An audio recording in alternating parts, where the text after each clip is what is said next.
Hi అందరికి, welcome back to my mini blog. ఈ రోజు అయితే మా ఫ్రెండ్ నేను కలిసి సూపర్ మార్కెట్ కి అయితే వచ్చినాం. స్టార్టింగే మేము గ్లాసెస్ చూస్తున్నాం. మా ఫ్రెండ్ అయితే నన్ను పెట్టుకోమని చూడమనింది ఒకసారి.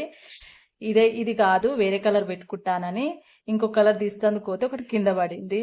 కింద పడంగానే అది ఫన్నీ కనిపించి మేము పక్కనకి వెళ్ళిపోయినాము. ఇప్పుడైతే బిస్కెట్స్ అయితే చూస్తున్నాం అక్కడ. ఆ బిస్కెట్స్లలో కూడా ఏం తీసుకోవాలో మాకు అసలు అర్థమైతలేదు. కానీ సూపర్ మార్కెట్కి వెళ్తే చాలా ఉంటాయి, ఏం తీసుకోవాలో అర్థం కాదు. నేను ఇంకా అక్కడ డ్రై ఫ్రూట్స్ అయితే తీసుకుంటున్నా. అదేంటో నేను ఏది తీసినా కింద అయితే ఒకటి పడిపోతున్నాయి. ఇంకా కౌంటర్ దగ్గరికి వెళ్తాం అనుకున్నా, కానీ అక్కడ జనాలు ఎక్కువ మంది ఉండేసరికి మళ్ళీ ఒకసారి ఒక ట్రిప్ కొడదామని మళ్ళీ వచ్చినా అక్కడ నాకు కాంటెస్ట్ కనిపించింది. అది కూడా తీయబోతే ఇంకొకటి అయితే కింద పడుతుంది. ఫన్నీగా అనిపించింది మాకు. మా ఫ్రెండ్ నవ్వుతుంది నన్ను చూసి. ఇంకా ఫైనల్ అయితే బిల్లింగ్ కౌంటర్కి వచ్చి బిల్ చేయించుకొని అయితే వచ్చేసిన.